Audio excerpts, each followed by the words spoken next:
দীর্ঘদিন বন্দুকের নল ছিল জনগণের দিকে, এখন কিন্তু বন্দুকের নল কিন্তু আপনাদের দিকে চলে গেছে। গতকাল কামরাঙ্গীরচরে পুলিশের গুলিতে আওয়ামী লীগের কর্মী বা ছাত্রলীগের কর্মী মারা গেছে। আজকে ফরিদপুরে আওয়ামী লীগ লোক মারা গেছে, পুলিশের গুলিতে মারা গেছে। বন্দুকের নল কিন্তু ঘুরে গেছে, বন্দুক কিন্তু জনগণের আপনি ভুল বলছেন। আপনি এই কথাটি বলেন না। এটা পিটিয়ে মেরেছে আওয়ামী লীগের একজন নেতাকে, হেফাজত ইসলামের লোকজন পিটিয়ে মেরেছে, সেটা পরিষ্কার। আজকে পুলিশ কালকেরটা গুলি ছিল। আরেকটা জিনিস বলি, দেখেন আওয়ামী লীগ পুলিশ বোঝায় বাসের উপর আজকে আওয়ামী লীগ আক্রমণ করেছে, ধারণা করা হয়েছিল এটা লং মার্চে যাচ্ছে। এটাও আসছে ছবি।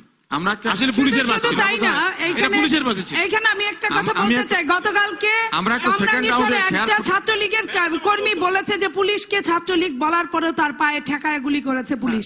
এটা কিন্তু আইনমন্ত্রী প্রতিমন্ত্রী মহোদয়কে বলেছে, এবং আইন প্রতিমন্ত্রী মহোদয় একদম যদি আমরা অবস্থান গ্রহণ করার সিদ্ধান্ত নিতাম তথাকথিত গণজাগরণ মঞ্চের মতো, তাহলে কোন শক্তি এই দেশে ছিল না আমাদের কিন্তু উঠে দিতে পারে। সেনাবাহিনী ব্যবহার করবেন, সেনাবাহিনী কাকে গুলি করবে?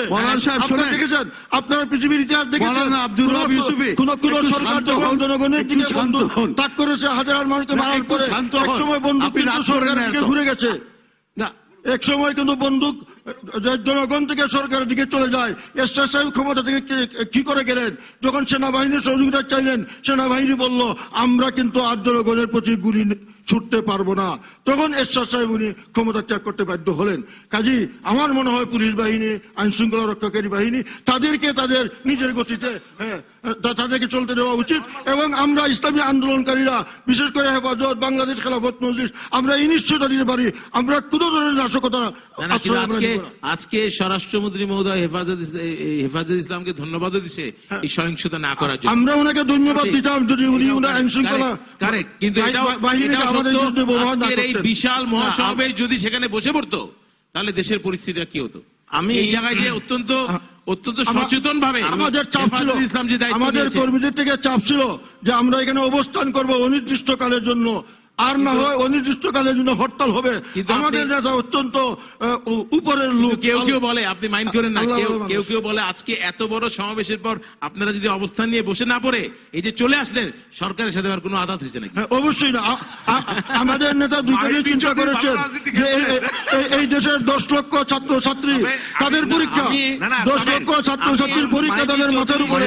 আরেকটি বিষয় হলো বড় ধরনের সংঘাত হতে পারে, এই সংঘাতকে এড়াবার জন্য আমাদের এগুলো হচ্ছে রাজনৈতিক এক ধরনের উস্কানি দেওয়া। গণজাগরণ মঞ্চকে বলা হচ্ছে আওয়ামী লীগের পকেটে ঢুকানো হচ্ছে। ইসলাম খুব সুন্দরভাবে একটা কথা করে চলে গেছে, এখন তাদেরকে সরকারের সাথে দিয়ে রাস্তায় বসে থাকে। আচ্ছা ভাই, আমি এই উত্তেজনা প্রশমের জন্য একটু মজা করে ঠান্ডা করার সবাইকে সমান ভাবে দেখি না। ধার্মিক লোক আছে, একটা কথা আমি বলি, যখন আমাদের সংবিধান থেকে আল্লাহর উপরে আস্থা বাদ দেওয়া হলো, আর আমাদের মাননীয় প্রধানমন্ত্রী যখন গেলেন, উনি সেই লালবাগে যে হিন্দুদের কি সুযোগ হিন্দুদের পূজা মণ্ডপে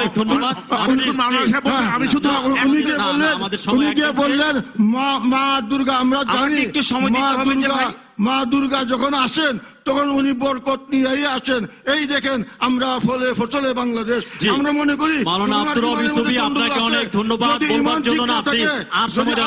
পূর্ণ আস্থা না থাকে, মা দুর্গার প্রতি আস্থা থাকে, নামাজ পড়লে, রোজা রাখলে, হজ করলে, জাকাত দিলে, ঘুমটা দিলে, তসবিহ হাতে নিলে কোনোটাই কবুল হবে না। আগে ঈমান ঠিক করতে হবে।